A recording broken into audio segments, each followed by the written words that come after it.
వచ్చినట్టు కూడా కనబడదు. మీరు కూర్చుంటే మీకు అవకాశం వచ్చింది మేము మాట్లాడలేదు. కూర్చోండి,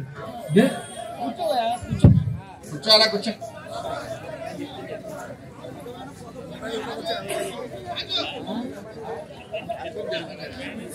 కార్యక్రమం జరుగుతుంది నా కార్యక్రమం జరగదా? కార్యక్రమం జరుగుతుంది కానీ కానీ రెండు పాటలు వేరే వాళ్ళు చెప్తేనే పిల్లలు అవసరమా? వేరే వాళ్ళు చెప్తేనే పిల్లలా? వేరే వాళ్ళు చెప్తేనే పిల్లలా? ఎవరు కొండబాబు అది పార్టీ మీటింగ్ వచ్చి కూర్చుంటే కూర్చోండి, ఇక్కడ డిస్టర్బెన్స్ రావద్దు. తెలుసా? తెలుసు. మాస్కులు తెప్పిస్తున్నాం తెలుసా?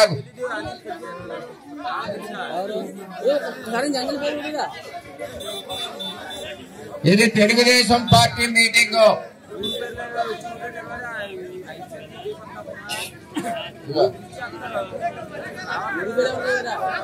ఈరోజు మీరెవరు వెళ్ళకండి, మీరు ఎవరి ప్లేస్ లో కూర్చోండి.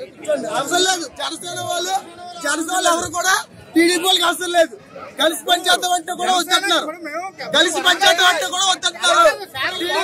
మరి ఈరోజు మన ఈ గ్రామంలో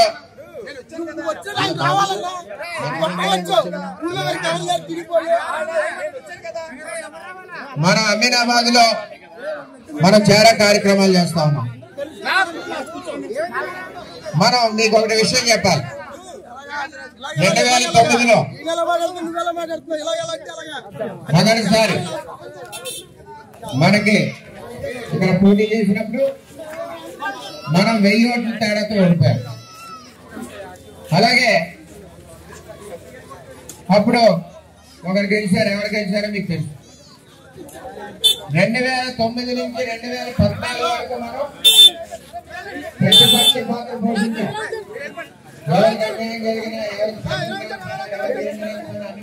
అందరికీ నమస్తే అండి. రాజు జనసేన జిల్లా మత్స్యకార వికాస విభాగం ఉపాధ్యక్షుడిని. ఈ రోజు అమీనాబాద్ లో జరిగినటువంటి బీసీ సభకు మరి ఎస్ఎస్ఎన్ వర్మ గారు మరి ఎడమకం పడమకం అన్నట్టు ఓన్లీ తెలుగు అన్నలను మాత్రమే మీరు బీసీ సభల్లో కొందరు కూర్చోబెట్టి ఎస్సీ ఎస్టీ ఓసీ ఇతరులని మీరు ఆటోల్లో తరలించే ప్రయత్నం చేసి సభలో కూర్చోబెట్టారు. అది మీకు సమానం కాదు. స్థానికంగా ఉన్నటువంటి నాయకులను అలాగే జిల్లా ఇన్ఛార్జీలు కూడా మీరు కలుపుకొని వెళ్తే కనుక ఆ సభలో బీసీ సోదరులైనటువంటి మేమంతా కూడా జనసేన తరపుని వందలాదిగా వచ్చి కూర్చున్నాను. ఇటువంటి కార్యక్రమాలు పనులు మీరు చేయకండి. అధిష్టాన నిర్ణయం ప్రకారం పవన్ కళ్యాణ్ గారు చంద్రబాబు నాయుడు గారు ఇచ్చినటువంటి ఆదేశాలని మీరు నడుచుకుంటూ వెళ్తే బాగుంటుంది.